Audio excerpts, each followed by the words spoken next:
Good day, everyone. Today is our second episode for Across the Frontier. Today's episode will be Syria, A New Hope. Now, recently, Syria, a Middle Eastern country that borders near Turkey and Iraq, have recently gone through, a political change. Their leader, or former leader, dictator Bashar al-Assad, had recently been ousted. His family dynasty gone with a whimper. And in its place, HTS, a rebel group with its coalition, has taken over this country, led by Julani, who is the spokesman for HTS. So today's episode will be about analyzing these events that have taken place, evaluating its impact, looking at its causes, its historical background, and looking at what the future of Syria might be. Will it turn out to be a new, promising country, or will it remain as a relic of its old past, become a mirror of what has happened to Libya, to Iraq, and so many of all these war torn Middle Eastern countries? Today, I am joined by Rodri. He has a special interest in Middle Eastern history. He's well versed in the history of Syria, of the Ottoman Empire, of Persia, and so on. And also joined by Muhammad Hakimi, who is a A-level student who also takes a great interest in Middle Eastern history. And I'm also joined to you. I'm joined with you today by my co-host Evan, who will also be moderating with me as we go deep into the depths of the history and geopolitical climate of Syria. So, Rodri, tell me, my first question to you would be what in the world is happening in Syria right now? Well, many things actually. Recent developments in Syria are a bit, progressive, so to speak. Ever since the Syrian opposition toppled the Ba'athist regime on 8th of December of this year, it hasn't been as messy as political and analysts had speculated because Jolani here, ever since 2020, has been relatively power hungry in trying to consolidate and secure his power. Initially in Idlib, but now over most Syrian cities like Homs and Hama. Right, okay. So, can you give us a brief historical background of Syria? Well, Syria has always been here since, I think, as early as early antiquity. The people have always changed, but they've been there alongside the ancient Mesopotamian civilizations of Babylonia and Assyria.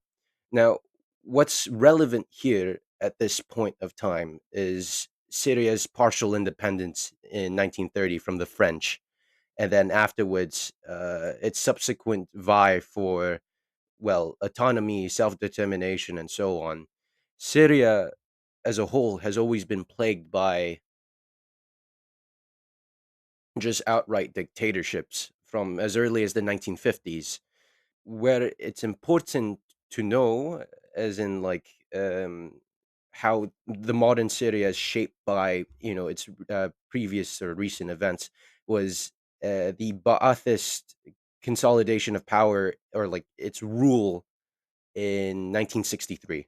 A good 50 plus years, around nearly two generations worth of Syrians have only known the facade of Ba'athist democracy within Syria. Right, okay. So, can you give us a brief timeline of what exactly happened during those 24 hours, 48 hours within Bassad's overthrow? Oh, okay. Yeah, I absolutely can actually. The Syrian shock counteroffensive happened as early as maybe late November, around the counteroffensive officially started around midnight. It was a shock counteroffensive, and it took literally everyone by surprise. Um, of course, the surprising factor about the shock counteroffensive wasn't the fact that it wasn't anticipated. It was.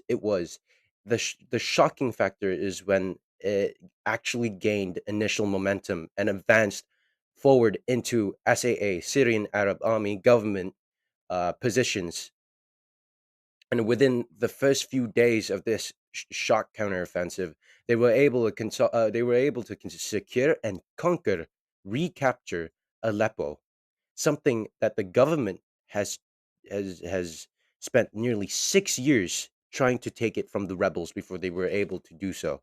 Right, okay. And I understand that Bashar al-Assad were basically fled Syria, right, to Russia. Yes. Can you tell us what exactly is Bashar al-Assad gonna do now, considering he's just been ousted?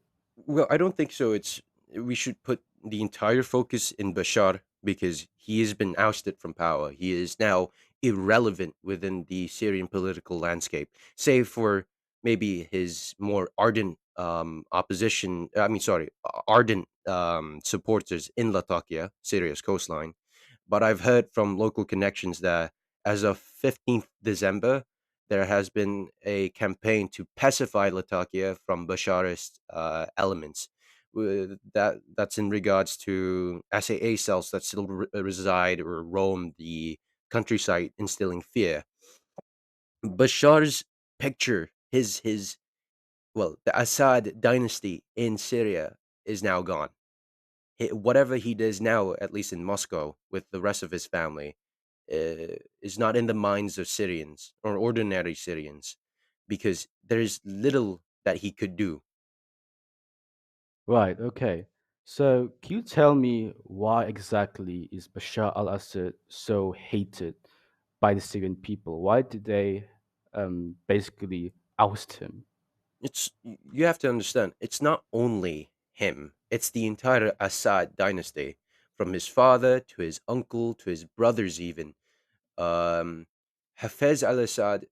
It, it all started really when several Islamic uprisings and like the sectarianism of the early 80s or like early 70s up to the 80s kind of plagued Syria's political and geopolitical landscape. Um, there was an Islamic or Islamist uprising in Syria during, I think, the year of 1979 up till like the early 80s, and that showed the complete brutality of the Ba'athist regime in Syria, and it showed to many Syrians that the government that they're going to be dealing with in future was going to be very, well, brutal in response. Take for example the Arab Spring of March 2011, that spread like wildfire over North African and Middle Eastern countries, from the Sahrawi, from Morocco essentially, all the way to Syria. As you know, this was also the time where the Libyan civil war was starting. These dictatorships, well, their response was relatively varied, but in the situations where it was, Bashar al-Assad or Gaddafi, they did not hesitate to shoot at their own people, to to chemically bomb them, like in Hamma and Homs. Man, that's brutal. Right, okay. So, can you tell me, Rodri, what exactly would be the implications now for Syria, considering they have now been under a new regime, HTS?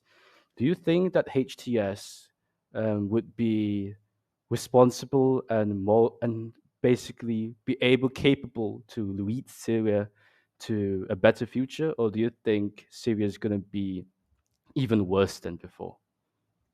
Now, okay, to corroborate your question there, it might be another reason was like is why Syrians are more accepting of Drulani than that of Bashar al-Assad, because in the view of other Middle Eastern countries, just before his ousting, his overthrow, Middle Eastern countries were starting to open up to him. Ever since 2011, Syria has been a pariah state amongst Middle Eastern countries, at least. And so, with his removal and with the future of of Syria under HTS, or at least opposition hands, seeming, well, shaky, rest assured, Syria won't become another Afghanistan. because Afghanistan and Libya, what makes them so different uh, with Syria is not because of, well, no, it definitely is their leaders, but a second thing that most people sort of neglect or completely remove from their brains is the people. Syria's population is multicultural and incredibly diverse, more diverse than that of Afghanistan or even Libya for that matter. There are, Christian Maronites of Christians of all sects and denominations. Same with Muslims. There's Shia, Sunnis, Maronites, Orthodox, and that's not even including the Alawites and Druze. Of course, that's religiously speaking. Ethnically, there's the Kurds, Turkmens, Arabs, and Assyrians as well. Syria, for the very least, is unable to have a full Islamic state. Even Jolani, in a public announcement, will not be declaring Syria as a full-on Islamic state. The optimistic outcome from this, at least, is that they become similar. They have the same governing type of that of maybe Malaysia or adjacent Arab countries like in UAE or Qatar. So one of my questions is, since you mentioned like especially the people, what do you think has been the people's like reaction, and more importantly, the international reaction from other countries towards the toppling of the regime? Domestic reaction, the people's reaction is just overall joy, really.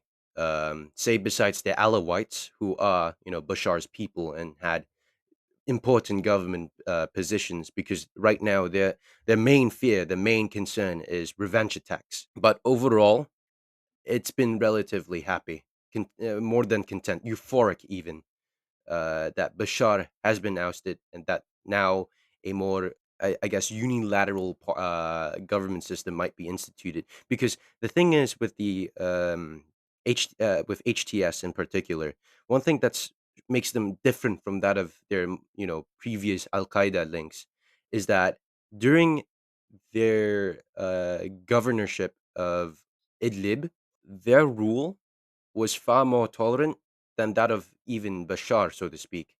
Bashar suppressed or oppressed anything he or the government saw as something extreme. So whether that be even praying in the Umayyad mosque, that could land you in prison. Whereas in Idlib, Christians, no, mostly Christians, were able to exercise their religion free of pretty much anything. They weren't under persecution. They were in government jobs, and the women, especially the women under Julani, were able to go to university, take in jobs. There's footage of him visiting I think, if I'm not mistaken, either visiting or appointing women professors to the university in Idlib or local schools. It's not going to be a full-on Taliban scenario where they're completely and utterly revoked. That can't happen. Syria cannot afford that. Why? Because there aren't only Sunni Muslims. So allow me, Rodri. I would like to ask you: will you see that the Syria will be the same as the state of Imperial State of Iran during Reza Pahlavi administration, which they compromised and they were liberals? Maybe more be akin to that of Mossadegh's government, a somewhat fusion between democratic ideals and that of Islamist principles. Um, Syria and Julani, as of right now, uh, and you could see it in how Julani also wears. If you compare photos of him from as late as 2013 and 2014 to now, this hardened guerrilla, this insurgent, has now become civilized, so to speak. You see him in blazers. You see him in formal suits. He's trying to make an impression not only amongst his people, but onto the international community that he has changed, and Syria is in relatively safe hands. Do you think that Syria can be the next UAE, the next Qatar as well? From what Jelani has talked about and spoken with his ministers, including Mohammed al-Bashir, who is the new interim prime minister, it would seem so. However, they're planning to emphasize more on a democratic or a democracy rather than a hereditary monarchy, just like Bashar al-Assad. and his father before him. Allow me, host Julius Rodri. I've read news under Reuters. Bashar al-Assad has posted a statement about his about he fled Syria to Russia, and it was not the rebel opposition that makes him wants to flee, but he said this. I quoted this: "As terrorist forces infiltrate Damascus, I've moved to Latakia in coordination with our Russian allies to oversee combat operations. But upon arriving at the Russian air base at Haman that morning, it became clear that our forces had completely withdrawn from all battle lines and that the last army positions had fallen. The Russian military base came under intensified attack by drone strikes, and with no viable means of leaving the base, Moscow requested that the base command arrange an immediate evacuation to Russia." What do you think of it, Rodri? That is, I think that can be substantiated with his flight path. In fact, uh, a lot of people, when it was first announced, at least on local sources, that Bashar has left the country, people started looking at flight paths on open source radar websites, and there is, I think, image floating around Twitter or really anywhere else of Bashar's supposed private plane landing north of Lebanon in Latakia, essentially, and then finally taking off afterwards. So I think his claims is also substantiated with reality. There is evidence at the fact that he wasn't going to initially flee the country, but try to mount up a defense, a resistance against the counteroffensive that had polarized his army. Because what made the counteroffensive so fast and so quick and shocking was simply because the rebels, the opposition, had adapted to its new climate. It had improvised, overcome some technological barriers, uh, requested and received new types of equipment, not only from Turkey but also PMCs. Well, not really mercenaries, so to speak, but military companies. There are a few that I know. One of them is Malhama Tactical. They were huge players in revising the doctrine, the military doctrine on how the opposition would fight in a new Syria. Maneuver warfare. This is in contrast to that of the SAA, the government troops, who had been using the same handbook, military handbook they had when they fought the Israelis in the 1960s. The military reform, so to speak, hadn't gone so far. It had been complacent, almost docile. So this sudden reprise by the rebels shock the SAAs. Yeah. Right. That's very good take there, Rodri. So see that we always need to be on our guard that the SAA partly to blame because of their incompetency and complacency. Mm-hmm. And now Syria, well, thankfully, has managed to enter a new phase. It's a new hope for a nation that has only seen darkness and repression for decades. And with that, it comes to an end to our episode here of Syria, A New Hope. I want to thank you, Rodri, for agreeing to do this podcast with us. Thank you for giving your insights about Syria. It was very Thank you. enlightening. Thank you, Kimi and Evan, for your insights.